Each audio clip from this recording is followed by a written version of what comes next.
नमस्कार, स्वागत है आप सभी का। मैं हूं आपके साथ रेशु त्यागी। अगले आधे घंटे मेरे साथ देखिए सुपरफास्ट खबरें। जौनपुर में बसपा सांसद श्याम सिंह यादव ने खेल मंत्री अनुराग ठाकुर के खिलाफ जमकर हमला बोला। उन्होंने खेल मंत्री अनुराग ठाकुर पर निशाना साधते हुए कहा कि खेल मंत्री के पास खेल के लिए समय नहीं। आगे उन्होंने कहा, इंफॉर्मेशन एंड ब्रॉडकास्टिंग मिनिस्ट्री है जिसमें वो डूबते और निकलते रहते हैं। खेल के लिए उनके पास कोई समय नहीं है, सिर्फ खेल का बेड़ा गर्क किया है।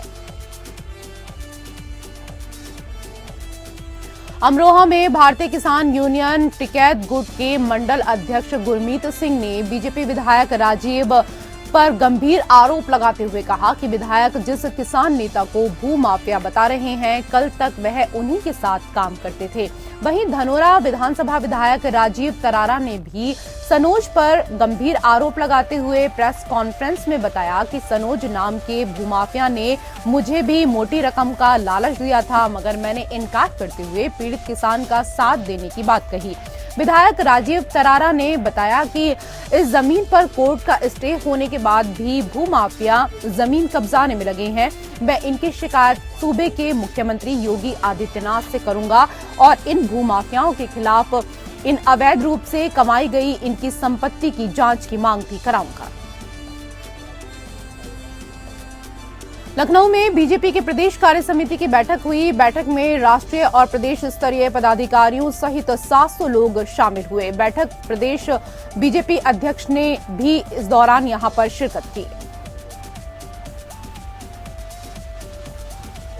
आम आदमी पार्टी के प्रदेश अध्यक्ष पंकज सिंह एक दिवसीय दौरे पर पहली बार नर्मदापुरम जिले के सोहागपुर विधानसभा के ग्राम उमरखेड़ी पहुंचे, जहां वो आम आदमी पार्टी के कार्यकर्ताओं द्वारा आयोजित एक कार्यक्रम में शामिल हुए। कार्यक्रम में आधा दर्जन गांव के करीब 150 से अधिक लोगों ने आम आदमी पार्टी की सदस्यता इस दौरान ग्रहण की है। आप नेता ने बीजेपी पर हमला करते हुए कहा कि भारतीय जनता पार्टी के राज में लोकतंत्र के नाम पर लूट तंत्र चल रहा है, जिसकी हिस्सेदार कांग्रेस पार्टी भी है। उन्होंने कहा कि मां नर्मदा तो पवित्र और जीवनदायिनी नदी मानी जाती हैं। उन्होंने नाम ना लेते हुए कहा कि विधायक जी अपने गिरेबान में झांक कर देखें, क्या खाली रेत निकलने से मां नर्मदा की सेवा होगी। उन्होंने कहा कि आम आदमी पार्टी इस देश की एकमात्र ऐसी पार्टी है जो कहती है वह करती है। आम आदमी पार्टी प्रदेश की सभी 230 सीटों पर चुनाव लड़ेगी। हम जनता के सामने तीसरा विकल्प देंगे। यूपी के पीलीभीत जनपद में आम आदमी पार्टी ने शहर की ट्रांसपोर्ट कॉलोनी में एक बैठक का आयोजन किया। बैठक की अध्यक्षता रुहेलखंड प्रांत की उपाध्यक्ष व शाहजहांपुर पीलीभीत प्रभारी एडवोकेट सुनीता गंगवार ने की। बैठक में आम आदमी पार्टी के सैकड़ों कार्यकर्ता पहुंचे हुए थे। आप नेता संजय सिंह ने बिजली के दामों को बढ़ोतरी को देखते हुए 25 जनवरी को यूपी सरकार के खिलाफ धरना प्रदर्शन करने का ऐलान किया है। इसी को लेकर आम आदमी पार्टी के यूपी के सभी जिलों से आम आदमी पार्टी अपने सभी कार्यकर्ताओं को एकजुट करने में जुटी हुई है।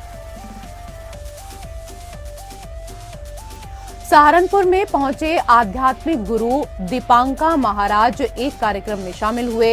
इस मौके पर उन्होंने लोगों से कहा, 3 भिक्षा सबसे पहले हैं। पहले राष्ट्र फिर कास्ट, दूसरी भिक्षा है नशे के विरुद्ध एक युद्ध की मांग। उन्होंने हिंदू समाज में जातिवाद पर रोष जताते हुए कहा कि हिंदुस्तान में हिंदू समाज को जातियों में बांटकर कमजोर करने की साजिश चल रही है। उन्होंने कहा कि मुस्लिम समाज के सभी फिरकों को केवल मुस्लिम के नाम से जाना जाता है। राहुल गांधी की भारत जोड़ो यात्रा पर बयान देते हुए आध्यात्मिक गुरु दीपांकर महाराज ने कहा कि भारत के लोग कभी अलग हुए नहीं थे, तो किस प्रकार की भारत जोड़ो यात्रा। भारत की जनता तो पहले से एक ही है, केवल जातियों में बटी हुई है।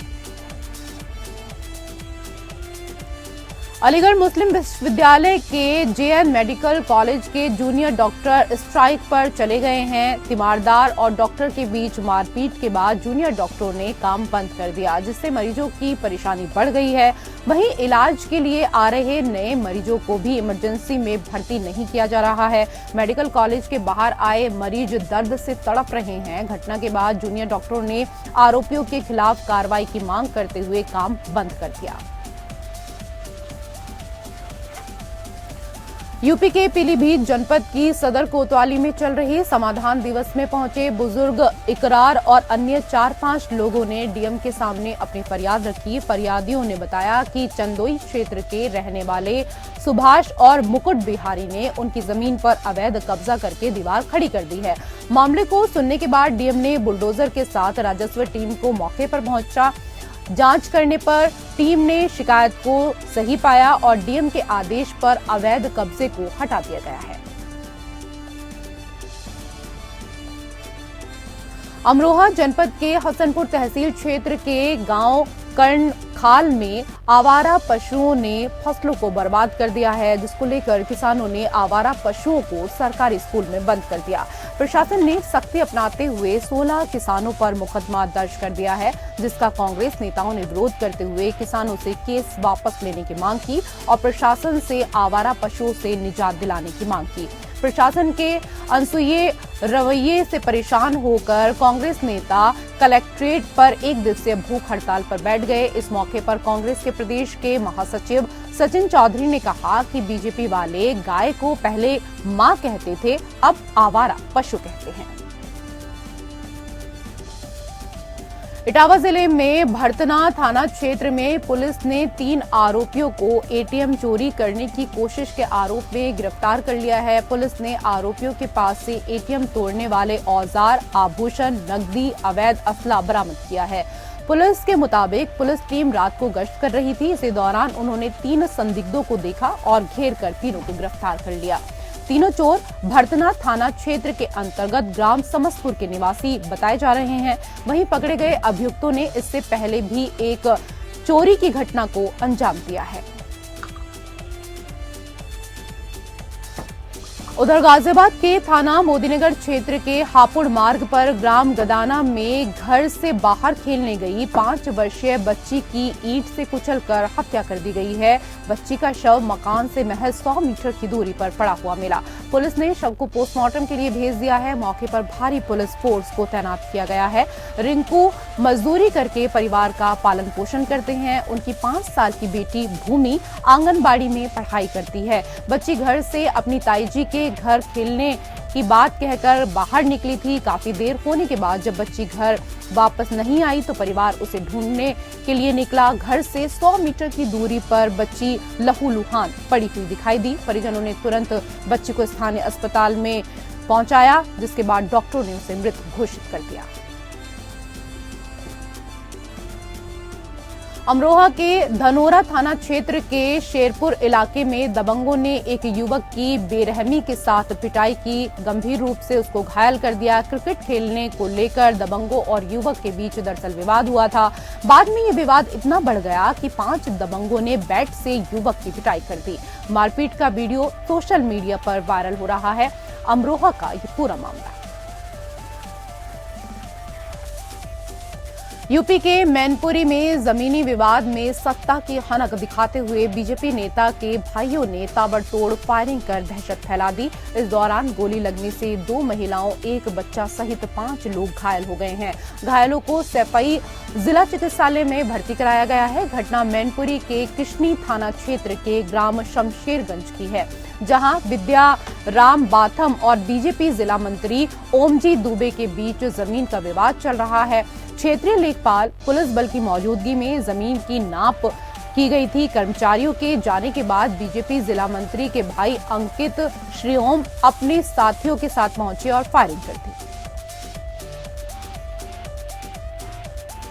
आगामी 26 जनवरी को ध्यान में रखते हुए ऑपरेशन पराक्रम के तहत शाहदरा थाने की टीम राठी मिल के पास गश्त कर रही थी। तभी पुलिस टीम ने देखा कि एक स्कूटी और उस स्कूटी को जब रोकने का इशारा किया गया तो वो नहीं रुकी। पुलिस ने स्कूटी सवार को पकड़ लिया। जांच पर स्कूटी चोरी की पाई गई। पूछताछ में आरोपी ने बताया कि वो ट्रांस यमुना का एक कुख्यात ऑटो लिफ्टर है। उसने पहले भी 9 स्कूटी चोरी की हैं। पुलिस ने आरोपी की निशानदेही पर 10 गाड़ी भी बरामद की है। हमीरपुर जिले के कानपुर सागर हाईवे में फैक्ट्री एरिया के पास अनियंत्रित डंपर ने पैदल जा रही महिला को रौंद दिया, जिससे उसकी मौके पर ही मृत्यु हो गई। तो वहीं बाइक और मोपेड चालक टक्कर लगने की वजह से गंभीर रूप से घायल हो गए हैं। घायलों को इलाज के लिए अस्पताल में भर्ती कराया गया। हादसे के दौरान हाईवे के दोनों ओर वाहनों की लंबी लंबी कतारें लग गई। पुलिस ने मृतक के शव को कब्जे में लेकर पोस्टमार्टम के लिए भेज दिया है। यूपी के कौशाम्बी जिले में मोहम्मदपुर असवा गांव में जमीनी विवाद में गांव के दबंग युवकों ने दलित मां बेटी को लाठियों से जमकर पीट दिया है। मारपीट के दौरान गुजर रहे दलित महिलाओं के रिश्तेदारों के वीडियो बनाने पर उनको भी इस दौरान दौड़ाया। दबंगों पर युवक से 50,000 रुपए और अपाचे बाइक लूटने का भी आरोप है। घायलों को एम्बुलेंस की सहायता से पीएचसी भेजा गया है, जहां कुछ लोग एम्बुलेंस को भी रास्ते में रोकने का प्रयास करते हुए नजर आए। वहीं पीएचसी में भी दबंग युवक मंडराते हुए दिखाई दिए। दहशत में रह रहे परिवार ने इसकी सूचना पुलिस को दी है। सूचना पर पुलिस मौके पर पहुंची और जांच में जुट गई है। आजमगढ़ के अतरौलिया थाने के मधई पट्टी गांव में शनिवार को गम के माहौल के बीच एक और गम ने सभी को रुला दिया। 13वीं के भोज में शामिल होने गए बच्चे एक निर्माणाधीन मकान के बाहर भीड़ छटने का इंतजार कर रहे थे कि वो मकान का छज्जा दीवार उनके ऊपर गिर गई, जिसमें एक बच्चे की मृत्यु हो गई जबकि 5 लोग घायल हो गए हैं। संभल में चलती ट्रेन में महिला के साथ गैंगरेप की घटना सामने आई है। इस मामले में राजू सिंह टीटी और एक व्यक्ति के खिलाफ गैंगरेप का मुकदमा दर्ज किया गया है, जबकि दूसरे व्यक्ति की पहचान नहीं हो पाई है। शिकायतकर्ता के मुताबिक सूबेदारगंज थाने के लिए महिला 2 साल के बच्चे के साथ पर्सनल काम के लिए जनरल का टिकट लेकर ट्रेन में सफर करने के लिए रेलवे स्टेशन चंदोसी पहुंची थी। वहीं राजू टीटी महिला को जानता था, जहां राजू टीटी ने भीड़ भाड़ से बचने के लिए महिला को एसी बोगी में ले गया और उसके साथ गैंगरेप की घटना को अंजाम दिया। यूपी के कौशाम्बी जिले के मोहम्मदपुर पड़सा थाना क्षेत्र के मलाक पिंजरी गांव की महिला को नसबंदी ऑपरेशन के दौरान उसकी मृत्यु हो गई है। महिला की मृत्यु पर परिवार के लोगों ने अस्पताल में हंगामा किया और डॉक्टर पर लापरवाही का आरोप लगाया। परिजनों के मुताबिक नसबंदी ऑपरेशन के बाद महिला स्वस्थ थी, लेकिन अचानक तबीयत बिगड़ गई और वो बेहोश होकर जमीन पर गिर गई। परिवार के लोगों ने डॉक्टर को बुलाया, जहां डॉक्टर ने चेकअप के बाद हालत गंभीर होने पर जिला अस्पताल रेफर करने के लिए कहा। अस्पताल पहुंचने से पहले ही महिला की मृत्यु हो गई। रोजगार सेवक की पैदल यात्रा मैनपुरी पहुंची। केंद्र सरकार द्वारा चलाई जा रही महत्वाकांक्षी योजना महात्मा गांधी ग्रामीण राष्ट्रीय रोजगार योजना के अंतर्गत कार्य करने वाले रोजगार सेवक 18 वर्षों से लगातार संविदा पर मात्र 7,500 के वेतन पर काम कर रहे हैं, जिसके चलते मैनपुरी के रोजगार संघ जिला अध्यक्ष परशुराम शर्मा 9 जनवरी से देश के प्रधानमंत्री के संसदीय क्षेत्र वाराणसी बनारस से पैदल पहुंचकर मैनपुरी पहुंचे, जहां मैनपुरी के अलावा यूपी के अन्य जनपद से आए रोजगार सेवकों और उनके साथ जिले के तकनीकी सहायक कर्मचारियों ने भव्य स्वागत किया और प्रदेश सरकार के खिलाफ जमकर नारेबाजी की। इस दौरान उन्होंने रोजगार सेवकों को सरकारी कर्मचारी घोषित करने की मांग की। मांग पूरे न होने पर जंतर मंतर पर अनिश्चितकालीन धरना प्रदर्शन का ऐलान किया। बरेली के कैंट थाना क्षेत्र के अभय स्मार्ट सिटी प्लेस की अगर बात करें तो यहां पर प्लॉट को लेकर 2 पक्षों में जमकर मारपीट हुई है। इस मारपीट में दोनों पक्षों की तरफ से लाठी डंडे चले हैं। विवाद के दौरान फायरिंग भी हो गई, जिसमें एक युवक घायल हुआ है। उसे अस्पताल में भर्ती कराया गया। सूचना मिलने पर मौके पर पहुंची पुलिस मामले की जांच में जुट गई है।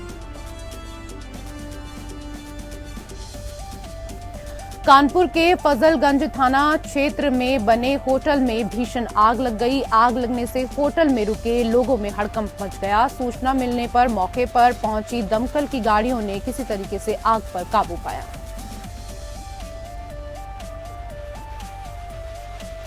प्रतापगढ़ के लीलापुर थाना इलाके के गहीरी पुल के पास से गुजरी शारदा सहायक नहर की शाखा सगरा रजवाहा में मछली पकड़ने को जाल लगाए मछुआरों के जाल में एक भारी मछली फंस गई, जिसे खींचने के लिए दर्जन भर मछुआरों ने जाल को पानी से खींचा तो मौके पर मौजूद ग्रामीणों ने मछली की पहचान डॉल्फिन के रूप में की। ग्रामीणों ने मछली को छोड़ने के लिए मछुआरों पर दबाव डाला, जिसके बाद मछुआरों ने मछली को नहर में वापस छोड़ दिया। रायपुर में सीएम भूपेश बघेल ने वर्चुअल रूप से गोधन न्याय योजना के हितग्राहियों को राशि वितरण के लिए आयोजित कार्यक्रम को संबोधित किया। कार्यक्रम को संबोधित करते हुए सीएम ने कहा कि गौठानों में विकसित किए जा रहे रूरल पार्क में स्थानीय युवकों की मंशा के अनुसार उद्योग स्थापित किए जा रहे हैं। इससे युवाओं की भागीदारी बढ़ेगी। उन्होंने कहा कि इस बात का ध्यान रखा जाएगा कि तैयार किए जा रहे उत्पादों की बाजार में अच्छी डिमांड हो। उन्होंने कहा कि गौठानों में ऐसे उद्योग स्थापित हो रहे हैं जिनसे प्रदूषण नहीं होता। युवाओं और परंपरागत शिल्पकारों को इससे रोजगार मिल रहा है। सीएम बघेल ने धान की अच्छी पैदावार और धान के समर्थन मूल्य पर बड़े पैमाने पर विक्रय के लिए किसानों को बधाई दी। कार्यक्रम में मुख्यमंत्री ने गोधन न्याय योजना के हितग्राहियों को 8 करोड़ 3 लाख रुपए की राशि का भुगतान किया। मुख्यमंत्री ने कहा कि छत्तीसगढ़ में नए नए रिकॉर्ड बन रहे हैं। अब तक 103 लाख मीट्रिक टन से अधिक धान खरीद हो चुकी है। 110 लाख मीट्रिक टन धान खरीदी का लक्ष्य भी पार हो जाएगा। गोधन न्याय योजना में गोबर विक्रेताओं को योजना के प्रारंभ से लेकर आज दी गई 60वीं किश्त को मिलाकर 201 करोड़ से ज्यादा का भुगतान किया जा चुका है। सीएम भूपेश बघेल रायपुर के धरसीवा विधानसभा के ग्राम माठ पहुंचे और ग्रामीणों से उन्होंने संवाद किया। इस मौके पर उन्होंने सरकारी योजनाओं की जमीनी हकीकत जानने की कोशिश की।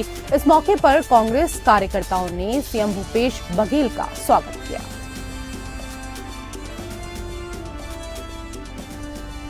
ग्रामीणों को संबोधित करते हुए सीएम ने कहा कि धान खरीदी में देश में छत्तीसगढ़ का पंजाब के बाद दूसरा स्थान है। अब तक 103 लाख मीट्रिक टन धान की खरीदी हुई है। छत्तीसगढ़ में लगभग 23 लाख किसानों ने धान बेचा है। पहले केवल 15 लाख किसान ही धान बेचते थे।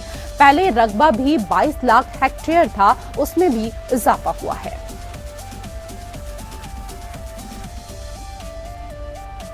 अंबिकापुर में बीजेपी के प्रदेश कार्य समिति की बैठक हुई। बैठक के बाद अंबिकापुर में आयोजित जनजाति अधिकार रैली में बीजेपी ने कांग्रेस सरकार को उखाड़ फेंकने का आह्वान किया। बीजेपी नेताओं ने भूपेश सरकार पर हमला करते हुए कहा कि भूपेश बघेल सरकार जनजाति समाज का हक छीन रही है। उनकी संस्कृति मिटाने के लिए धर्मांतरण को संरक्षण और बढ़ावा दे रही है। इस मौके पर कार्यक्रम के मुख्य अतिथि केंद्रीय मंत्री फग्गन सिंह कुलस्ते ने कहा कि छत्तीसगढ़ की भूपेश सरकार आदिवासियों के साथ शोषण व अन्याय करने वाली सरकार है। अपने 4 वर्ष के कार्यकाल में भूपेश सरकार ने आदिवासियों के लिए ऐसा कोई कार्य नहीं किया जिसे वो गिना सकें। उन्होंने कहा आदिवासियों के अधिकारों को लेकर चल रहे आंदोलन को और तेज करने की जरूरत है। आगे उन्होंने कहा कि बीजेपी की रमन सरकार ने अपने 15 वर्षों के कार्यकाल में जनजाति वर्ग के विकास में कोई कोर कसर नहीं छोड़ी। प्रधानमंत्री ग्राम सड़क योजना में आदिवासी बाहुल्य गांव को सड़कों से जोड़ने का काम अटल बिहारी जी डॉक्टर रमन सिंह ने ही किया। प्रधानमंत्री नरेंद्र मोदी ने आजादी के अमृत महोत्सव वर्ष में भगवान बिरसा मुंडा के जन्मदिन को आदिवासी गौरव दिवस के रूप में मनाने का ऐतिहासिक निर्णय लिया, जिससे जनजाति समाज गौरवान्वित हुआ। इस मौके पर सभा को संबोधित करते हुए पूर्व मुख्यमंत्री डॉक्टर रमन सिंह ने कहा कि 75 लाख परिवारों को 1 रुपए किलो में 35 किलो चावल देने की योजना इसलिए बनी ताकि हमारे आदिवासी भाई बहन कोई भी भूखा ना सोए। आदिवासी सरगुजा अंचल में सड़क, पानी, बिजली के साथ साथ नक्सलवाद भी बड़ी समस्या थी। लोग गांव छोड़कर भागने लगे थे। हमारी सरकार ने नक्सलवाद को समाप्त कर सरगुजा के विकास को गति दी। टीएस सिंहदेव पर कटाक्ष करते हुए आगे उन्होंने कहा कि सरगुजा में मुख्यमंत्री बनने के नाम पर पिछली बार आदिवासी वर्ग को भ्रमित करके वोट लिए गए और बाद में राजा को भूपेश बघेल ने ऐसा झटका दिया कि वो अब चुनाव लड़ने से भी पीछे हट रहे हैं।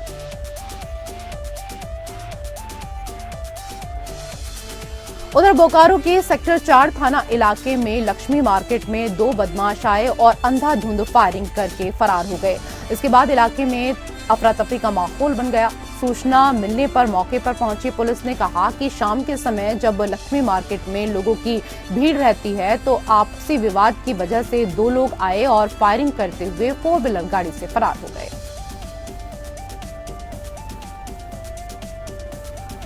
डीएसपी कुलदीप कुमार ने बताया कि केस दर्ज करके पुलिस मामले की जांच में जुट गई है और आरोपियों को जल्द गिरफ्तार कर लिया जाएगा। अगर इन दोनों के अलावा किसी अन्य की भी संलिप्तता होगी तो उसे भी पहचान करके गिरफ्तार कर लिया जाएगा। वहीं उन्होंने बताया कि मौके से एक जिंदा कारतूस और खोखा बरामद किया गया है।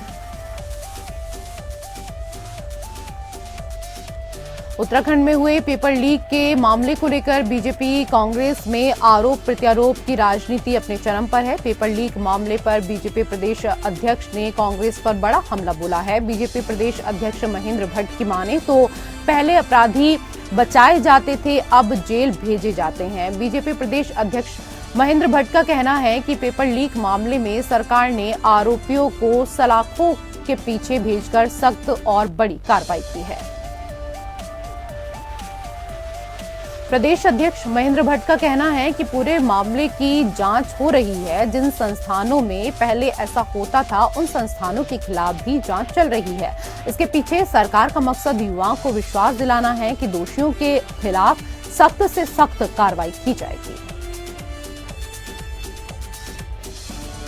युवाओं के भविष्य के साथ जरा भी खिलवाड़ नहीं होने दिया जाएगा। आने वाले दिनों में नकल प्रकरण जैसे मामले सामने न आए, इसको लेकर सरकार नकल के खिलाफ एक सख्त विरोधी कानून लेने के लिए जा रही है। बीजेपी के आरोपों पर कांग्रेस नेताओं ने तीखा पलटवार किया। कांग्रेस नेताओं ने बीजेपी पर हमला बोलते हुए कहा कि बीजेपी पार्टी और उसके अध्यक्ष महज अहंकार में डूबकर इस तरह की बातें कर रहे हैं और अगर बीजेपी अपराधियों के खिलाफ कार्रवाई करने वाली ही पार्टी है तो फिर भला पूर्व विधायक महेश नेगी का टिकट क्यों काटा? क्या टिकट काटने से महेश नेगी अपराध मुक्त हो गए?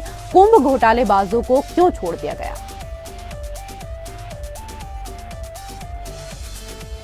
पर्यटन नगरी मसूरी लगातार पर्यटन के क्षेत्र में ऊंची उड़ान भर रही है, जिसके तहत यहां पर अब एयर सफारी से मसूरी सहित हिमालय के दर्शन लोग हेलीकॉप्टर से कर रहे हैं। वहीं इन दिनों बर्फबारी देखने का जो आनंद हेलीकॉप्टर से पर्यटकों को आ रहा है उसका कोई सानी नहीं है। जल्द ही मसूरी में एयरो स्पोर्ट्स के तहत हॉट एयर बैलून और जेरी कॉप्टर भी शुरू कर रहे हैं, जो भारत में पहली बार होगा।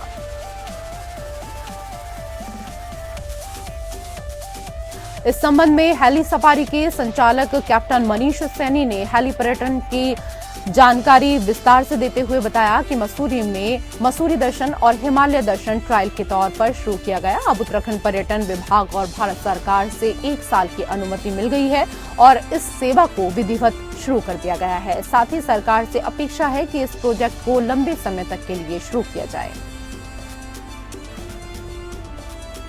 ताकि इसका लाभ पर्यटन को मिल सके। वहीं इस सेवा को दूसरे चरण में स्विट्जरलैंड, न्यूजीलैंड की तर्ज पर ब्रेकफास्ट टूरिज्म की ओर ले जा रहे हैं। इसके लिए उत्तराखंड के कई सुंदर स्थल जिसमें हर्षिल वैली, बंदरपूंछ आदि को देखा है, जहां पर ब्रेकफास्ट टूरिज्म की संभावना है। रामनगर तराई पश्चिमी वन प्रभाग के अंतर्गत पड़ने वाले जनपद उधम सिंह नगर के पतरामपुर रेंज क्षेत्र अंतर्गत NH 74 के पास गुलदार का शव मिलने से वन विभाग में हड़कंप मच गया। वहीं सूचना पर मौके पर पहुंची वन विभाग की टीम ने गुलदार के शव को कब्जे में ले लिया है। उसके साथ ही वन विभाग की टीम जांच में जुट गई है।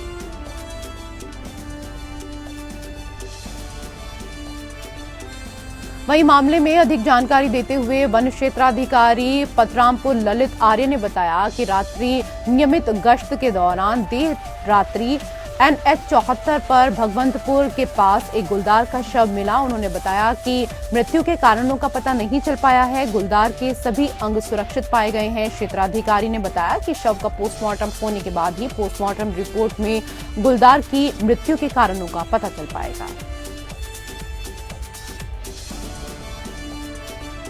26 जनवरी गणतंत्र दिवस पर इस बार फिर कर्तव्य पथ पर दिखेगा हरियाणा का गौरव। आज इन झांकियों का अधिकारियों ने अवलोकन किया। इस बार हरियाणा की झांकी अंतर्राष्ट्रीय गीता महोत्सव की थीम पर तैयार की गई है। झांकी का मुख्य आकर्षण श्री कृष्ण का विराट रूप होगा। हरियाणा के इतिहास में पहली बार होगा जब लगातार दूसरे साल 26 जनवरी गणतंत्र दिवस परेड में हरियाणा की झांकी शामिल हो रही है। और इसी के साथ सुपरफास्ट खबरों में फिलहाल इतना ही। नमस्कार।